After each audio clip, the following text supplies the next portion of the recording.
যেই 10 বছরের ছেলেটা, 10 বছরের মেয়েটা সোশ্যাল মিডিয়ায় প্রেম কাহিনী বলে লক্ষ লক্ষ টাকা ইনকাম করছে, এই ছেলেটাও দুনিয়াতেও ধ্বংসশীল হবে, পরকালেও ধ্বংসশীল হবে। যেই ছেলেটা আজকে ইউটিউব ব্যবহার করে কোটি কোটি টাকা ইনকাম করছে, এই ছেলেটাও পরকালে ধ্বংস হবে, হতেই হবে। বলুন যুবক ভাই। সম্মানিত উপস্থিতি, আজকের জুমার আলোচ্য বিষয় খুবই গুরুত্বপূর্ণ। মনোযোগ সহকারে আলোচনা শ্রবণ করুন। সময় এমনই এক গতি, সময় এমনই একটি জিনিস, সময়ের এমন গতিধারা যা পৃথিবীর কোনো ক্ষমতাশীল তাকে রোধ করার ক্ষমতা রাখে না। সে চলে নিজের মতো, সে চলে নিজের গতিতে। সময় এমনই একটি জিনিস যা আপনার যদি একটু কাজ বাকি থাকে, আপনি বলবেন যে সময় একটু থেমে যাও, আমি এই কাজটা করে নিই, এটা হবে না। সময় এমনই একটি জিনিস, যদি আপনি ওকে কাজে লাগাতে পারেন তাহলে আপনি সফলতার চূড়ায় পৌঁছাবেন, আর যদি কাজে না লাগাতে পারেন তাহলে আপনাকে ও অশিক্ষিত এবং মূর্খ এবং পিছিয়ে পড়া মানুষ হিসেবে গ্রহণ করিয়ে দেবে জনগণের সম্মুখে। বিভিন্ন বিদ্বানগণ বলেছেন যে সময় এমনই একটি জিনিস, সময় মানুষের এত গুরুত্বপূর্ণ, তাই বলেছেন তিনারা, পৃথিবীর মানুষ তোমরা সময়কে কাজে লাগাও, নচেত সময় তোমাকে হত্যা করবে। তার মানে বুঝতে পেরেছেন যে আপনাকে হত্যা করবে কে? সময়। আর যেই মানুষ এই সময়কে ধরতে পারবে, মানে সময়কে কাজে লাগাতে পারবে, সময়কে তো ধরা যায় না, না চোখে দেখা যায়, শুধুমাত্র অনুভব করা যায় যে সময়টা যাচ্ছে, অতিবাহিত হচ্ছে। এই সময়ের ব্যাপারে বলেছেন যে যদি সময় কাজে না লাগাতে পারো তাহলে তোমাকে হত্যা করে দিবে। আজকে যারা 20-25 বছর 30 বছরে পৌঁছেছেন, আপনাদেরকে যদি জিজ্ঞাসা করি, বলুন তো আজকে আপনি রাজমিস্ত্রির কাজ করছেন কেন, তখন আপনি একটা কথা বলবেন যে মৌলভী সাহেব, আমরা ছোটবেলায় আব্বু আম্মু যখন আমাদেরকে পড়াশোনার জন্য স্কুলে পাঠাতো, তখন সেই সময়টা আমরা খেলাধুলায় কাটিয়ে দিয়েছি, বদমাশিতে কাটিয়ে দিয়েছি, যার কারণে আজকে আমাদের এই পরিণতি, তাই বলবেন না? সকলেই কিন্তু এই বাক্যটাই বলবে। তখন আফসোস করে বলে যদি আমরা সেই সময়টা কাজে লাগাতাম পড়াশোনার কাজে, সময়কে যদি মূল্যায়ন করতাম, তাহলে আমাদের মাথায় বোঝা থাকতো না। কথা কি বোঝাতে পারছি? কথা আপনারা বুঝতে পারছেন আমার? সময় এমনই একটি জিনিস, আল্লাহ তাআলা পৃথিবীতে যত কিছুরই কসম করেছেন, কসম, তো কসম করার পরে গুরুত্বপূর্ণ কথা বলেছেন, এবং যেই জিনিসটার কসম করেছেন সেটাও গুরুত্বপূর্ণ। একাধিক জায়গা আপনি দেখবেন, সূরা 3 খুলবেন, অত্তিনি ওয়াজ্জাইতুন, কসম করছেন আল্লাহ তাআলা। সূরা বালাদ খুলবেন, লা ওয়াকসিমু বিহাদাল বালাদ, এইভাবে কসম করছেন আল্লাহ তাআলা। প্রত্যেকটা জায়গায়, যত জায়গায় আল্লাহ তাআলা কসম করেছেন, তার মধ্যে একটি জায়গা হলো সূরা আসর, সময়। সূরা আসর আল্লাহ তাআলা বলছেন, ওয়াল্লাহ আসর, সময়ের কসম। সময় খুবই গুরুত্বপূর্ণ, আল্লাহ বলছেন সময়ের কসম। শুধু একটা সময়ের কসম আল্লাহ তাআলা করেননি, আরো একটি সময় আল্লাহ তাআলা কসম করেছেন, যার নাম হলো ওয়াল ফাজর, ফজর, ভোরবেলার কসম। সূরা ফজর মুখস্থ আছেন আপনাদের? প্রায় মানুষের আছে, হয়তোবা 2-4 লাইন থাকতে পারে। আল্লাহ তাআলা কসম করেছেন। তো বিদ্বানগণ বলছেন, দুটো জায়গা যে মূল্যায়ন করতে পারবে সে জীবনে সফলকাম হবে। এক, ফজর, সকালবেলা। ইহুদি খ্রিস্টানরা সকালবেলাকে জাদুর সময় বলে, জাদু। সকালবেলা যে কাজে লাগিয়ে দিল সে সারা দিন সফলতার মুখ দেখতে পাবে। আল্লাহ চাইলে ইনশাআল্লাহ। 2 নাম্বার সময়, যে কোনো সময় হতে পারে, আপনি সময়টাকে অবসর মনে না করে আপনি ওই সময়টাকে কাজে লাগান। সময় এত গুরুত্বপূর্ণ, আমি আপনাকে কি দিয়ে বোঝাই। আপনি যখন সময় আপনার হাতে আছে, দেখতে পাচ্ছেন যে আপনি অবসর সময়ে আছেন, তখন আপনার স্থান হয় চায়ের দোকান, বেশিরভাগ মুরব্বী সাহেবদের আর যুবকদের ক্লাব। আপনাদের এলাকায় ক্লাব আছে যেখানে ক্যারাম বোর্ড খেলা হয়। অবসর সময়ে বিকেলবেলা ছেলেগুলো ওখানে যায় আর ওর বাপ যায় চায়ের দোকান। তাই হয় না? সবাই নয়, অধিকাংশ। কেন? ও বলছে যে এটা হলো অবসর সময়। আল্লাহে, আল্লাহর কসম, অবসর বলে কোনো সময় নেই। কেন নেই?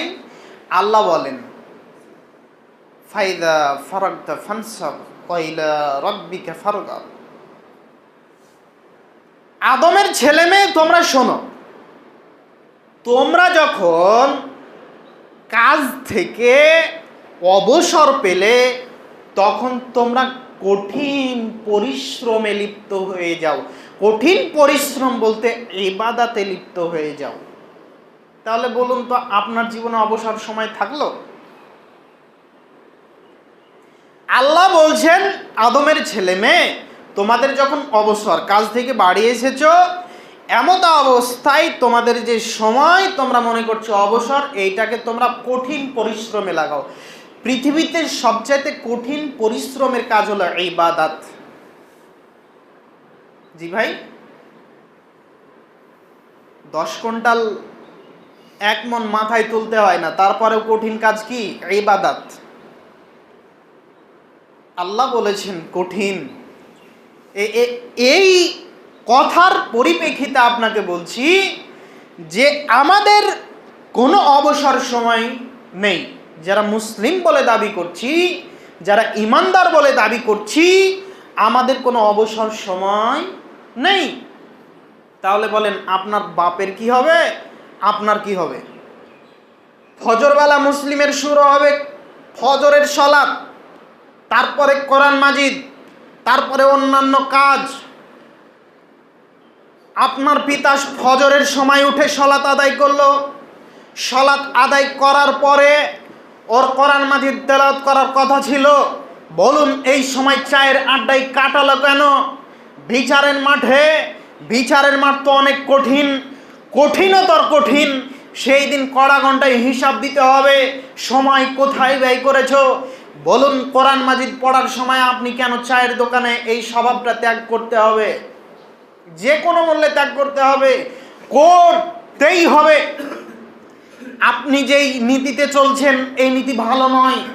আপনি এই নীতিকে ধাক্কা মেরে ফেলে মুহাম্মদ সাল্লাল্লাহু আলাইহি সাল্লামের নীতিতে ফিরে আসুন।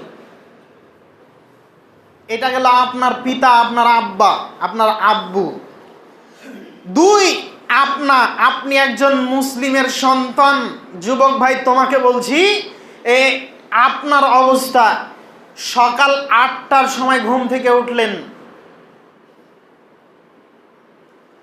তো আপনার যে সকালের যে সময়, ফজরের যে সময়, এই সময়টা তো পুরোটাই ব্যয় হয়ে গেল।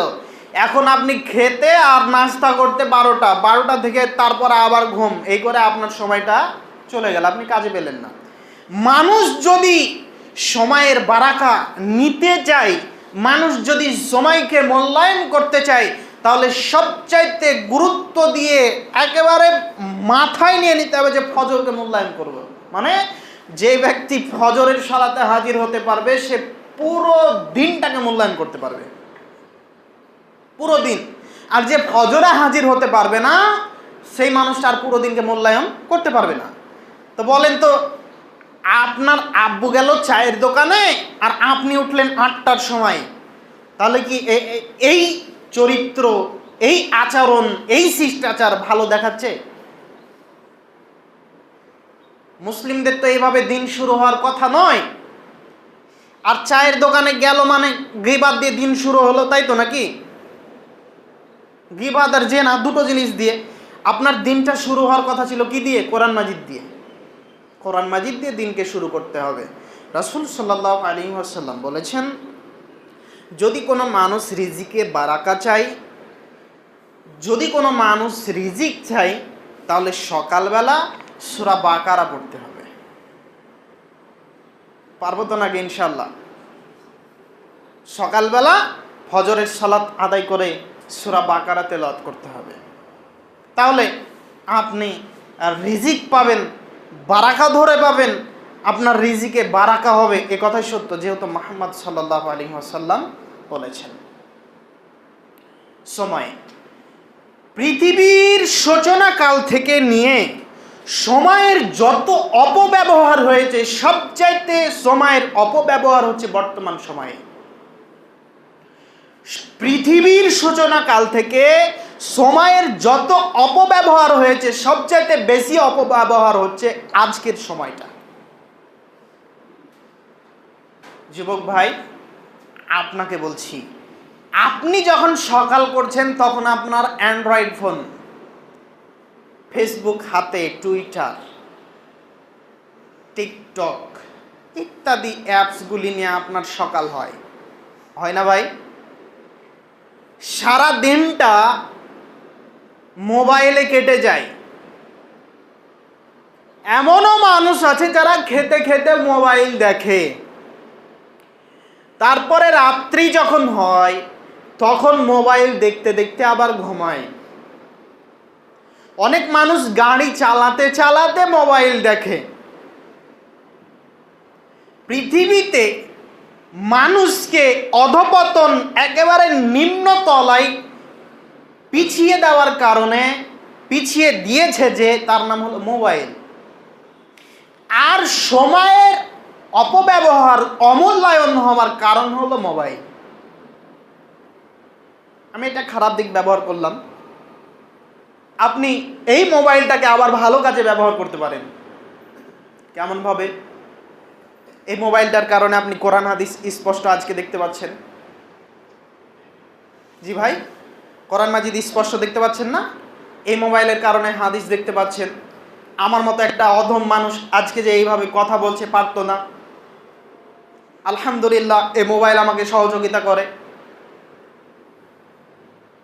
কিন্তু বাড়িতে ঝুড়ি থাকতে পারে, এটা মানুষের গলাও কাটা যায়, আবার বাড়িতে সবজিও কাটা যায়, যাই না?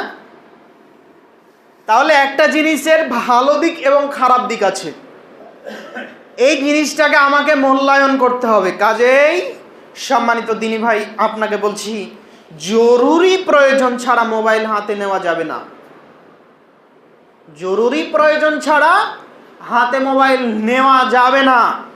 আমি আপনাকে বলে যাই, আপনার মোবাইল আপনি মনে করছেন যে খুব সহযোগিতা করছে, এটা ঠিক করছে, সহযোগিতা করে, আমি নাকচ করছি না, তবে সহযোগিতার চাইতে আপনাকে ক্ষতির দিকে বেশি ধাবিত করছে। মনে করেন আপনি যে মোবাইলটা সারাদিন ধরে নিয়ে বেড়াচ্ছেন, এই মোবাইলটা রেখে দেন একদিনের জন্য, কথা মূল্যায়ন করবেন, একদিনের জন্য মোবাইল রেখে দেন। এরপরে আপনি একটা বই হাতে নেন, এবার বইটাকে হাতে নিয়ে 2 দিন হাতে রাখার চেষ্টা করুন। 2 দিন হাতে রাখার পরে আপনি 1 বছর, 5 বছর, 10 বছর হাতে মোবাইল নিয়ে যা করেছেন তার চাইতে শত শত গুণ বেশি 2 দিন বই হাতে নিয়ে হবে ইনশাআল্লাহ। কথা মনে হয় বোঝাতে পারলাম না। সময়কে যদি আপনি মূল্যায়ন করতে চান, তাহলে আপনার হাতে থাকা অ্যান্ড্রয়েড ফোন বাড়িতে রাখতে হবে।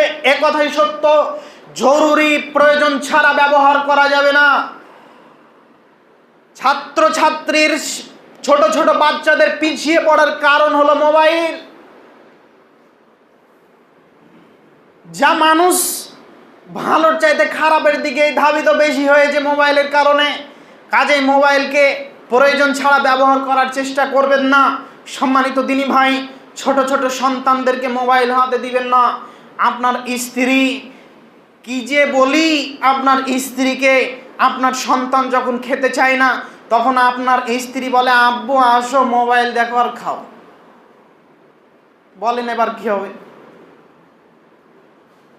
অধিকাংশ ফ্যামিলির কথা বলছি, এইরকম অবস্থা। আমার যদি চলে আপনারও চলবে, চালান না কেন? এইটাই তো প্রশ্ন।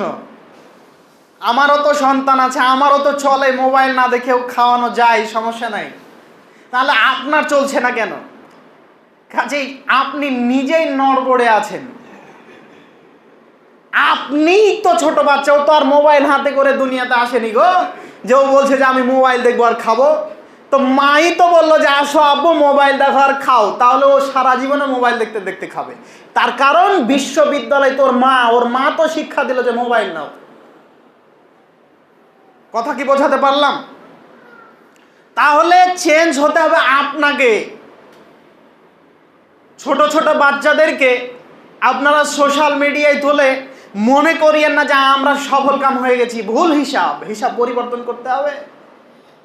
ছোট ছোট বাচ্চাদেরকে দিয়ে প্রেম কাহিনী বলিয়ে নিয়ে কোটি কোটি টাকা ইনকাম করা যায়, কিন্তু সমাজ একদিন অধপতন হতে হতে হতে হতে হতে একদিন দেশকে দেশ এটা মূর্খতে পরিণত হবে, এই কথাই সত্য। সম্মানিত দিনী ভাই, আপনি কথা মিলিয়ে দেখবেন আর এই কথা পরিবর্তন হবে না ইনশাআল্লাহ।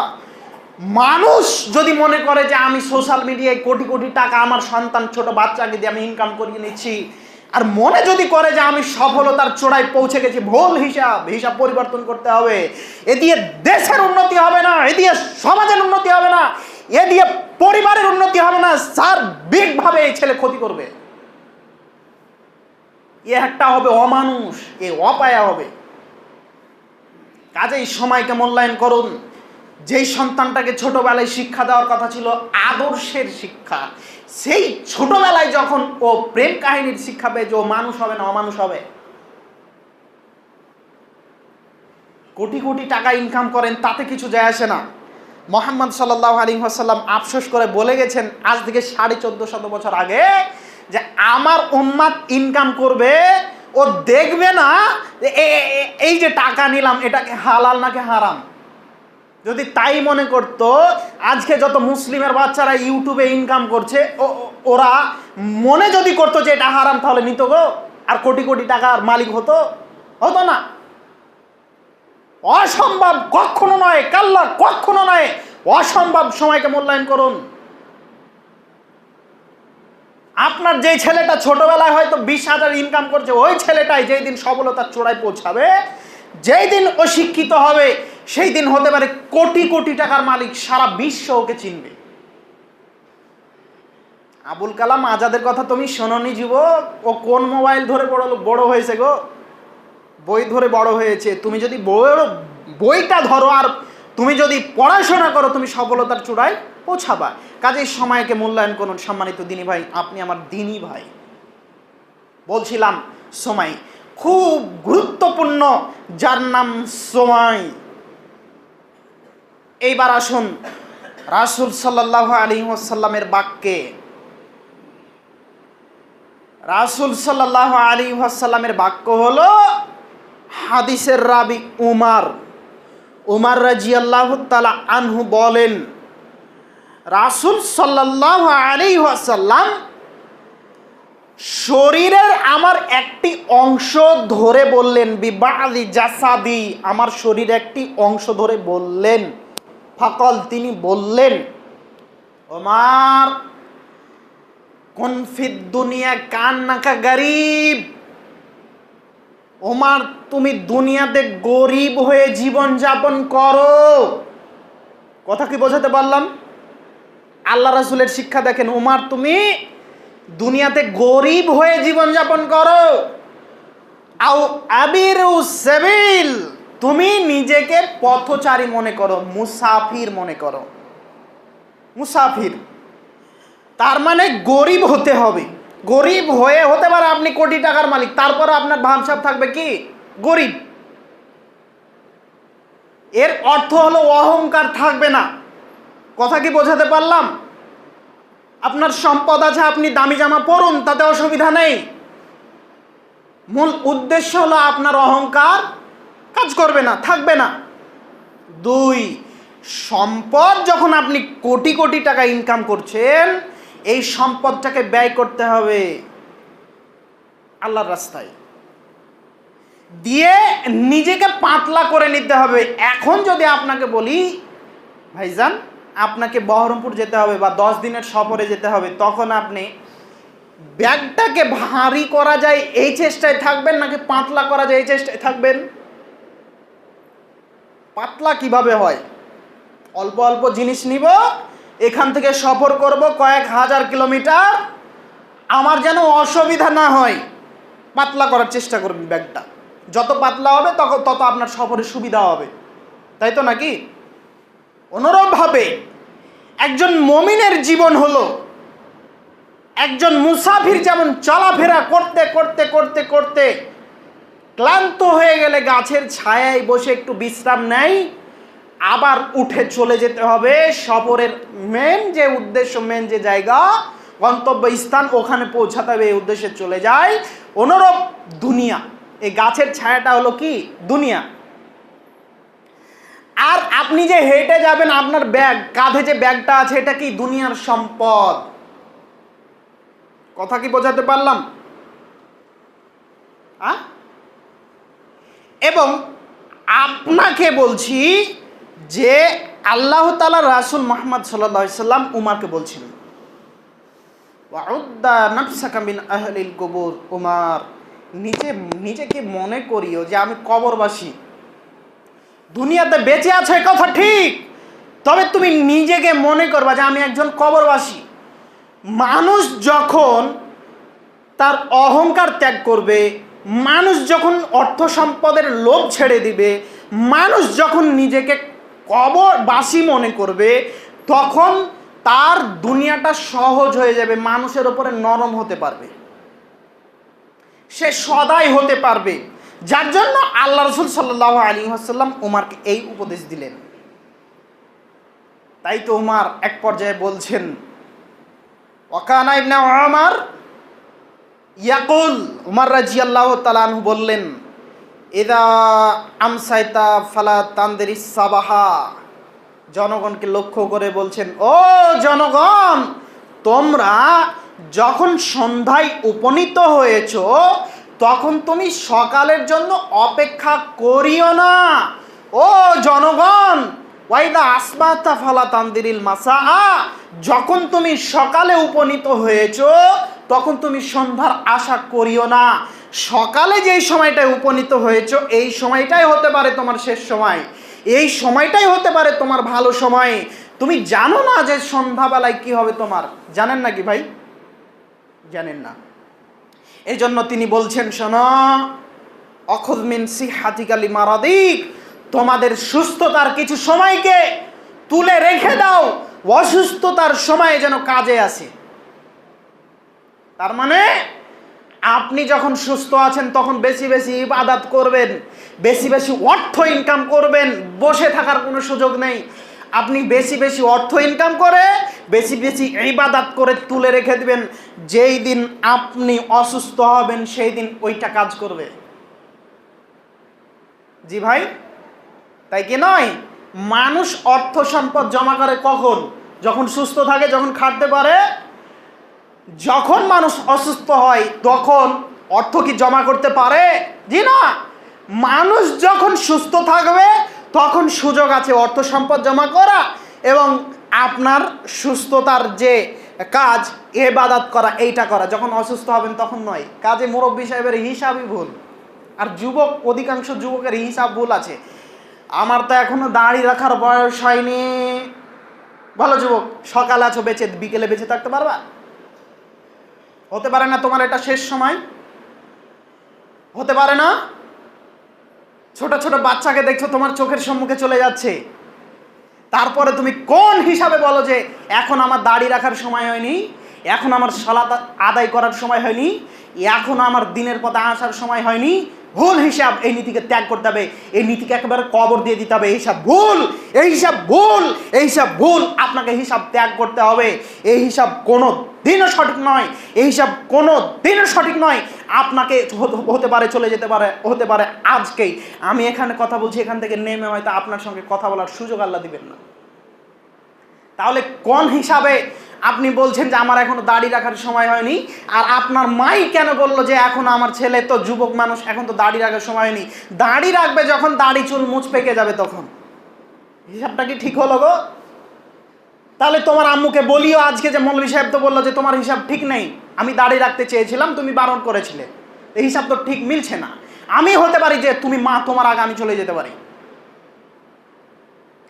তাই তো আমাদের নবী মুহাম্মদ সাল্লাল্লাহু আলাইহি ওয়াসাল্লামের সাহাবী উমর তিনি বলেছেন, আমিন হায়াতিকা লিমাউতিক, পৃথিবীর মানুষ তোমরা তোমাদের জীবনকে, হায়াতকে মূল্যায়ন করো, এবং যে মরার পর জীবন, এই জীবনের জন্য পাথেয় সংগ্রহ করো।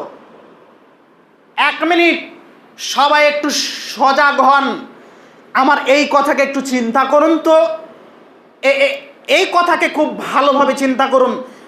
আপনাকে হঠাৎ করে ধরুন আপনি অসুস্থ, জীবনে কোনোদিন সালাত আদায় করেননি, এখন অসুস্থ হয়ে গেলেন, এখন এমার্জেন্সি আইসিইউতে ভর্তি করা হলো, এখন আপনার মন মানসিকতা কেমন বলুন তো?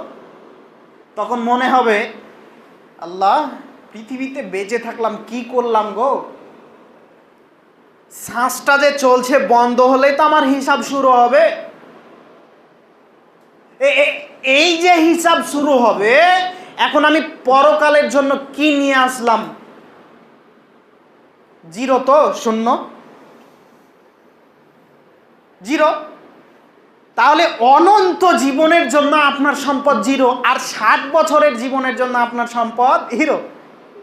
কত সম্পদ, কত সম্পদ! তারপরে যখন আপনাকে বলা যাচ্ছে, ও মুরব্বী সাহেব আপনার তো এত সম্পদ গো, আল্লাহর রাস্তায় ব্যয় করুন, আপনার পাশে যে গরিব মানুষ 3 ফুট আছে, ওকে একটু কিছু দেন, তখন বলে আমি কি বেটা ইনকাম করছি ওকে দেওয়ার জন্য নাকি? শুনুন, একটি কথা বলে যায়, আপনার গ্রামের মানুষ ধনী, ওই যে ধনী মানুষকে দেখছেন, ওর পাশের বাড়িতে 3 ফুট আছে, টাঁটি দিয়ে বেড়া দিয়ে ঘিরে আছে, দিন যায় না যায় এইরকম অবস্থা, তাহলে আপনাকে বুঝতে হবে ওই ধনী ব্যক্তি ভালো নয়। কথা কি বোঝাতে পারলাম? ও ধনী ব্যক্তি ভালো নয়। যদি ও ভালো হতো তাহলে ওর টিন কেনে ভালো করে দিত। রাসূল সাল্লাল্লাহু আলাইহি সাল্লাম বলছেন, মুমিন মানে অপরের দুঃখিতে দুঃখী। কথা মনে হয় বোঝাতে পারলাম না?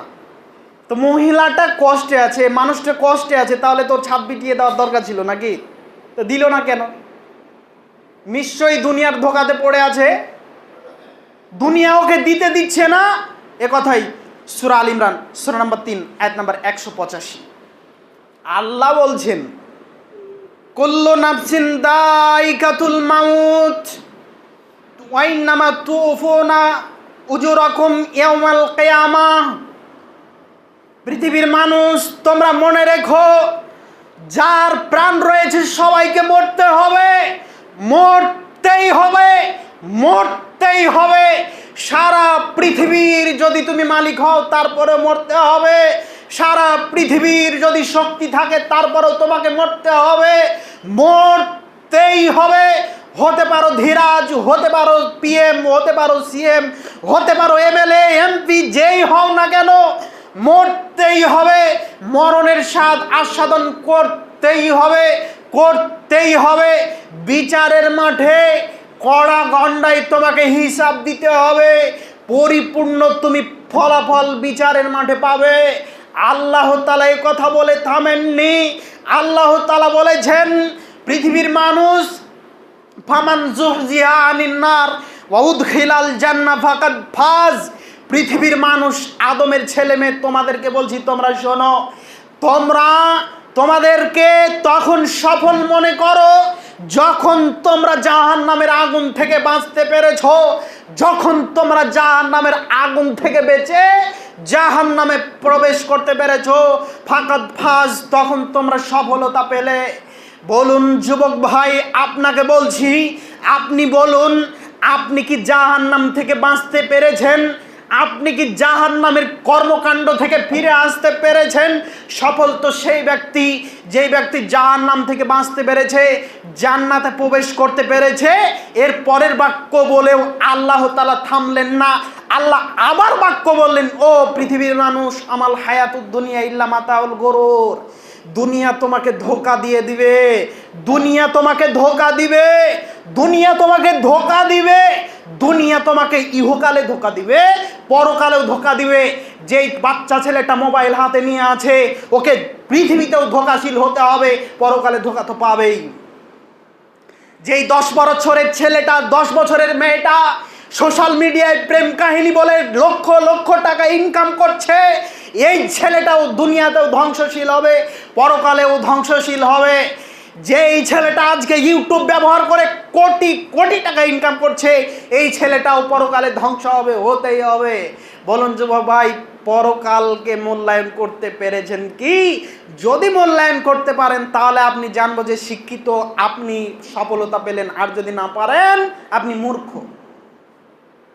আপনি অশিক্ষিত, অর্ধ, একেবারে কিছুই জানেন না, একেবারে মূর্খ, পচা মূর্খ। কারণ বিবেক তো আপনার আছে, গরু ছাগল তার বিবেক নেই, আছে নাকি? আপনি ভালো মন্দ বোঝেন, আপনি জানেন। সম্মানিত উপস্থিতি, বলছিলাম সময় রাসূল সাল্লাল্লাহু আলাইহি সাল্লাম একটি বাক্য বলেছেন, সেটা হলো মানুষ পৃথিবীতে ধোঁকায় আছে। অধিকাংশ মানুষ, একটি কারণ হলো তার সুস্থতার কারণে। এখন যদি ঝড় শুরু হয়ে যায়, আসমান থেকে ধরেন বজ্রপাত হচ্ছে, আকাশ চমকাচ্ছে, তখন যে দেখবেন যে এখনই গালি দিল, সে যদি লা ইলাহা ইল্লাল্লাহ না জানে, তারপরেও কোনো রকম মুখ থেকে বের করার চেষ্টা করবে। কথা মূল্যায়ন করুন। জীবনে আপনার দেখা যাচ্ছে যে ও নামাজিদের বিরুদ্ধে গেছে, সালাত আদায় করেনি, এখন আল্লাহ উপর থেকে আযাব দিচ্ছে, ঝড় আর বৃষ্টি, কারো বাড়ি ঘর ঠিক নেই, তখন ওই মানুষটা হু হু করে কান্না ছেড়ে বলবে, আল্লাহ তুমি বাঁচাও, নাহলে যে অবস্থা খারাপ গো। তাহলে আল্লাহকে ভুলে আছেন কেন বলেন তো? পৃথিবীর কারণে নয়? হ্যাঁ? আর এই পৃথিবীর সম্পদ আপনাকে ধোঁকায় ফেলবেই, যে কোনো মূল্যে ফেলবে। পূর্বে ফেলেছে, আজকেও ফেলবে। 2, মানুষ আল্লাহ থেকে ফিরে আছে, মানুষ গাফেল আছে সুস্থতার কারণে। আজকে যদি শোনা যায় যে আপনার ক্যান্সার, তো মনে হবে যে আপনি এই দুনিয়াতে সবচাইতে ইবাদত বুঝার ব্যক্তি। রাত 12টায় কি আর 1টায় কি, তাহাজ্জুদ আর তাহাজ্জুদ। কথা মনে হয় বোঝাতে পারছি না। মানুষের অবস্থা এইরকম। জি ভাই, আমি আপনাকে কি দিয়ে বোঝাই? রাসূল সাল্লাল্লাহু আলাইহি ওয়াসাল্লাম বলেছেন সময়কে মূল্যায়ন করতে হবে, সুস্থতাকে মূল্যায়ন করতে হবে। আজকে একটু 5 মিনিট সময় বেশি নিচ্ছি। জি ভাই, বিষয়টা শেষ করি। আপনাকে বলেছেন যে সময়কে মূল্যায়ন করতে হবে, করতেই হবে। তাহলে যেই ছেলেটা শরীরের দাপট ক্ষমতা দেখালো, সেই ছেলেটাই যখন বিপদে পড়েছে তখন বলছে, আল্লাহ বাঁচাও। কেন? তোমার প্রযুক্তি ঠেকাতে পারছে না বিপদ? ঠেকাও না, ওই যে বানে ডুবিয়ে দিল, ঠেকাও, যাও, বাংলাদেশকে শেষ করে দিয়েছে, যাও ঠেকাও।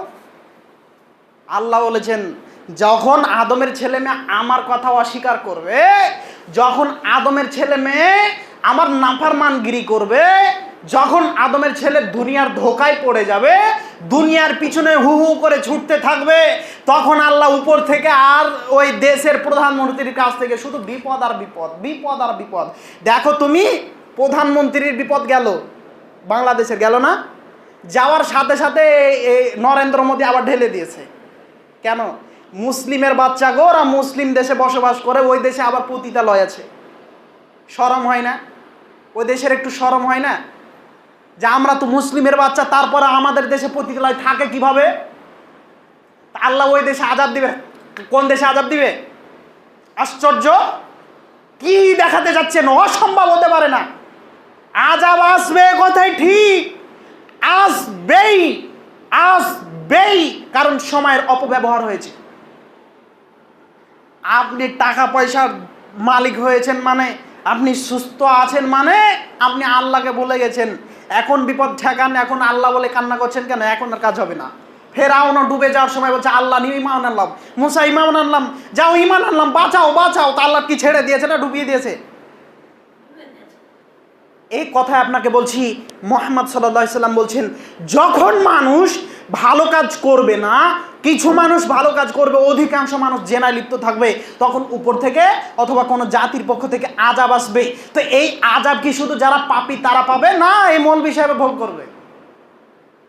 কথা মনে হয় বোঝাতে পারলাম না? আমিও বাঁচবো না। তার মানে পাশের বাড়িতে আগুন লাগলে যেমন আমার বাড়িতে আগুন লেগে যাওয়ার সম্ভাবনা থাকে, তেমনিভাবে উপর থেকে আযাব আসলে কেউ রক্ষা পাবে না। কাজেই নিজে বাঁচার চেষ্টা করুন, অপরকে বাঁচানোর চেষ্টা করুন। সম্মানিত উপস্থিতি, আমি আপনাকে কি দিয়ে বোঝাই, যখন মানুষ আল্লাহ বিমুখ হয়ে যাবে তখন বিপদের পর বিপদ আসবে। বিপদ আর বিপদ, বিপদ আর বিপদ, বিপদ আর বিপদ, বিপদ মানুষ ঠেকাতে পারবে না। সম্মানিত দিনী ভাই, শেষে একটি বাক্য বলে আজকের আলোচনা শেষ করবে ইনশাল্লাহ। যুবক ভাই, বলো তো, তুমি যেই মোবাইলটা হাতে নিয়েছো, তোমাকে যখন আমি কল করলাম, তো কল করার পরে তোমার অপকর্ম দেখাচ্ছি, সময়ের অপব্যবহার করেছো, তার একটি উদাহরণ এইটা, যে তোমাকে যখন আমি কল করলাম তখন তোমার মোবাইল থেকে একটা কলার টিউন আসলো বাদ্যযন্ত্রের, আর প্রতিতালয়ের মেয়ে ডান্স করছে, নাচ করছে, গান। তো এই কলার টিউন তুমি অপরকে শোনালে, তোমার কি ফায়দা হলো বলো তো? তুমি বোকা না শিক্ষিত? তুমি তো পয়সা দিয়ে ও গানটাকে কিনেছ, তো তোমার কি ফায়দা হলো? শুনলাম তো আমি, পাপী তো হলাম আমি। হ্যাঁ, তোমার কি ফায়দা হলো? আজকে 4G 5G যাদের মোবাইল আছে, সবার মোবাইলে ফোন করলে দেখা যায় যে প্রায় অধিকাংশ মোবাইল দেখা যায় যে মুরব্বী সাহেব গো, তারপরেও গান বাজছে। আমরা বিপদে পড়ে যাই, কি বলে সালাম দিই ওকে? তারপরেও তো দিতে হবে, মানুষ তো। পাপী না হয় হয়েছে তাই বলে তো তাকে ফেলে দেওয়া যায় না। পাপকে ঘৃণা করি, পাপীকে নয়। আমি আপনাকে খুব ভালোবাসি, খুব, আমি বোঝাতে পারবো না, অক্ষম। তারপরও বলে যাচ্ছি, 24 ঘন্টার মধ্যে এই কলার টিউন ডিলিট করতে হবে, যে কোনো মূল্যে ডিলিট করতে হবে। কলার টিউন যদি লাগেই দিতেই হয়। হাজারো কোরআন মাজিদের আয়াত আছে, হাজারো তেলাওয়াত আছে, হাজারো গজল আছে, সেগুলো দিতে হবে। তারপরও বলবো যে এগুলিও দিও না, বেঁচে থাকো। দেখা যাচ্ছে তুমি এমন আয়াত তুমি সেট করলে, শুধু জাহান্নামের কথা বলে ছেড়ে দিল, আর কিছু বললো না। এখন কোনো হিন্দু মানুষ ওটাকে ট্রান্সলেট করে দেখলো যে কাফের মানে জাহান্নামে যাবে, তখন খেপে উঠবে রিডি করে। তার মানে গজল দিলে ঠিক আছে, হাম দিলে ঠিক আছে, যে কোনো মূল্যে কলার টিউন ডিলিট করতে হবে। আজকে ডিলিট করতে হবে যদি মোবাইলে থাকে, যে আল্লাহ ভুল করেছি, জীবন আর এটা করব না, জীবনে করব না। যেটা তোমার ফায়দা হবে না সেটা তুমি কেন করবে? কেন করবে? তুমি একটা গান শেয়ার করলে, এই যুবক, তোমার শরম হয় না, লজ্জা হয় না? মেয়ে মানুষ যখন একটা ভালো কথা বললো, হাদিসের কথা বললো, হিন্দু মানুষ, মেয়ে মানুষ, ওর গায়ে কোনো পোশাকই নাই, ওর ভিডিও তুমি শেয়ার দাও, মানে এ কথা কোথায় বলবো? এখানে বলবো না, কোথায় বলবো? কোথায় আপনাকে পাবো? জীবনেতে ছলা দেয় আসেন না জুমা ছাড়া, তাহলে কোথায় বলবো আপনাকে? মেয়ে মানুষ পৃথিবীতে যদি সর্বশ্রেষ্ঠ কথা বলে, আর যদি ওর গায়ে পোশাক না থাকে, দিনের কথা তো বহু দূরে থাক, পৃথিবীর শ্রেষ্ঠ কথা বলে, ওর গায়ে যদি পোশাক না থাকে, তাহলে ওই ভিডিও শেয়ার করা হারাম, ওই ভিডিও শেয়ার করা হারাম। দেখি কোন মায়ের বেটা বলতে পারে যে এই ভিডিও শেয়ার করা হালাল? অসম্ভব। একটা ভালো কথার সাথে সাথে ওই মেয়েটাকে দেখে আর একটা মানুষ জাহান্নামে যাবে, এটাই তুমি চাও? দিন প্রচার করার জন্য, ভালো কথা প্রচার করার জন্য পুরুষ কি নাই? না সবই মরে গেছে যে মেহুলিয়াকে প্রচার করতে হবে? আর কোনোদিন যেন না দেখি এখানকার অনেক যুবক হয়তো আমার নজরে পড়েছে যে ভালো জিনিস শেয়ার করেনি, ভালো জিনিসই, কথা ভালো, কিন্তু ও যে অর্ধনগ্ন, ওটা তোমার চোখে পড়েনি, তুমি শেয়ার করলে কেন? আর তুমি আমার ফ্রেন্ড লিস্টে আছো, তো আমার কাছে গেল, আমিও তো পাপী হলাম, তোমাকে একেবারে দেখে ছেড়ে দেবো, বিচারের মাঠে যেও। খবরদার না, তুমি হিসাব করো, হিসাব করে এগুলি ছেড়ে দাও। আল্লাহ তুমি বড় দয়াবান, তুমি বড় ক্ষমাবান। আপনাদের কাছে ক্ষমা চাইছি, আজকে বেশি সময় নিয়েছি, যুবকদের উদ্দেশ্যে গুরুত্বপূর্ণ বেশ কিছু কথা বলেছি। আল্লাহ তুমি সবগুলোই বাস্তবায়ন করার তৌফিক দান করো, আল্লাহ আমিন। এক, সময়কে মূল্যায়ন করতে হবে, মোবাইল প্রয়োজন ছাড়া ব্যবহার করা যাবে না। তারপরের বাক্য হলো যে কোনো মূল্যে হারাম কাজ থেকে ফিরে আসতে হবে, যে কোনো মূল্যে। দিনী ভাই, আল্লাহ বান্দা, আল্লাহকে ভয় করুন। গোপনে কি করছেন না করছেন আমরা জানি না, আল্লাহ তো জানে। কাজে ছেড়ে দিতে হবে, আল্লাহকে ভয় করে, আমাকে নয়। সম্মানিত উপস্থিতি, আজকে গুরুত্বপূর্ণ আলোচনা হলো। জানি না কথার মধ্যে কে কষ্ট পেয়েছেন, কেউ বা দুঃখ নিয়েছেন, আমি জানি না। তবে যতটুকু সত্য তুলে ধরলাম, মিথ্যা কথা থেকে বেঁচে থাকতে হবে, কথাই সত্য, সত্যই বলতে হবে, কথাই সত্য। এতে কেউ কষ্ট পাবেন, যে জড়িত আছেন সে কষ্ট পাবেন, কিন্তু কষ্ট পেলেও আপনি সফলতা পাবেন ইনশাআল্লাহ। আমি এটা আশাবাদী। আল্লাহ তুমি কবুল করো। তুমি যদি কবুল করো তো জনগণ উপকৃত হবেই, এ কথায় বিশ্বাসী আমি। তুমি যদি কবুল করো জনগণ উপকৃত হবেই। তুমি বড় দয়াবান, তুমি বড় ক্ষমাবান, তুমি তোবা গ্রহণকারী, তুমি তোবা কবুল করো, তুমি আমাকে কবুল করো দিনের জন্য। আল্লাহ তুমি আমাদেরকে মাফ করো, আল্লাহ আমিন। এ বলে আজকের আলোচনা শেষ করলাম। আখির দান আলহামদুলিল্লাহি রাব্বিল আলামিন। সুবহানাকা আল্লাহুম্মা বিহামদিকা আশহাদু আল্লা ইলাহা ইল্লা আনতা আস্তাগফিরুকা ওয়া আতুবু ইলাইক। ওয়াসসালামু আলাইকুম ওয়া রাহমাতুল্লাহি ওয়া বারাকাতুহু।